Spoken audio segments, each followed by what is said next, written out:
மிக பெரும் செல்வந்தர் ஒருவர் இருந்தார். அவருக்கு மனைவி, குழந்தைகள் என்று யாரும் இல்லை. பரோபகாரி. ஒரு பண்டிகையை ஒட்டி தன்னிடம் வேலை பார்க்கும் தொழிலாளர்களுக்கு மிகச்சிறந்த விருந்து ஏற்பாடு செய்து அனைவரையும் உபசரிக்கிறார். விருந்து முடிந்தவுடன் ஒவ்வொருவருடைய இருக்கைக்கு முன் 2 பெரிய வண்ணக் கவர்கள் வைக்கப்பட்டன.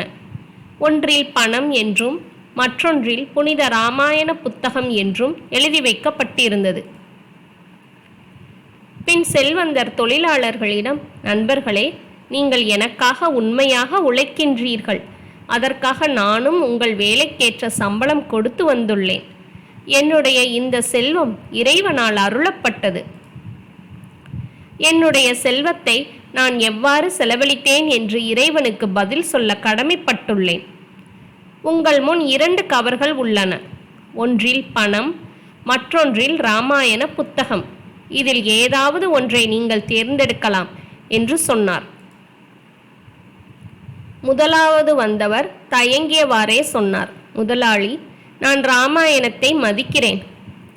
ஆனால் இப்போதைக்கு நோய்வாய்ப்பட்டிருக்கும் என் தாய்க்கு நல்ல சிகிச்சை அளிக்க வேண்டும். அதற்கு பணம் வேண்டும்.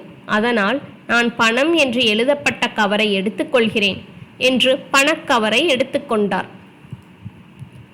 அடுத்தவர், என் ஓலை குடிசைக்கு பதில் சின்னதாக ஒரு கல் வீடு கட்ட வேண்டும்.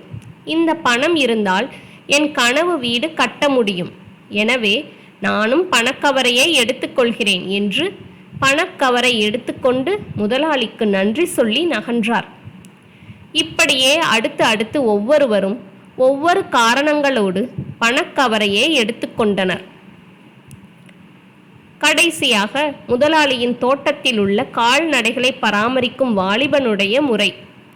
அவன் பரம ஏழை. வயதான தாய், மனைவி மற்றும் பிள்ளைகள் அவனுக்கு இருந்தனர். அவன் பணத்தின் தேவை அறிந்தவன்.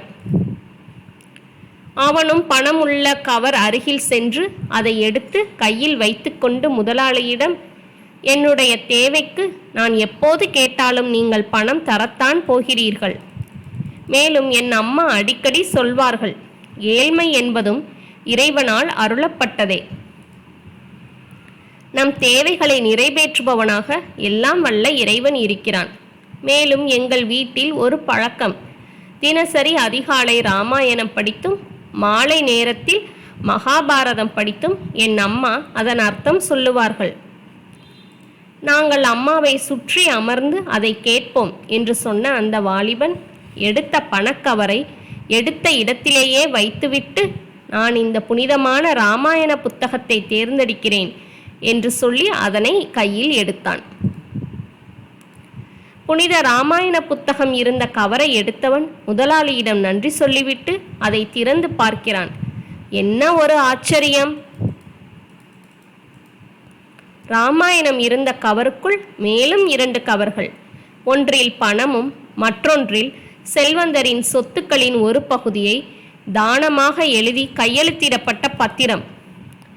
யாருக்கு என்ற பெயர் மட்டும் எழுதப்படாமல் இருந்தது. அந்த வாலிபன் மட்டும் இல்லை, மற்ற தொழிலாளர்களும் அதிர்ந்து போயினர். செல்வம் நிலையானது அல்ல. இறைவன் நினைத்தால் இன்றைய நிலை அப்படியே தலைகீழாக மாறும். வாலிபன் தன் தாய் சொன்னதை நம்பினான். அவன் தேவைகளை இறைவன் நிறைவேற்றினான். இறைவனை நம்பு. அவனிடம் உன் தேவைகளை கேள். இறைவன் சிலவற்றை தாமதமாக கொடுப்பான், ஆனால் சிறந்ததையே கொடுப்பான். அள்ள குறையாத செல்வத்தை அவன் நமக்கு தேவையான நேரத்தில் வழங்குவான். அசைக்க முடியாத இறை நம்பிக்கை என்ற செல்வம் மற்ற அனைத்து செல்வங்களில் எல்லாம் சிறந்த செல்வம் அல்லவா?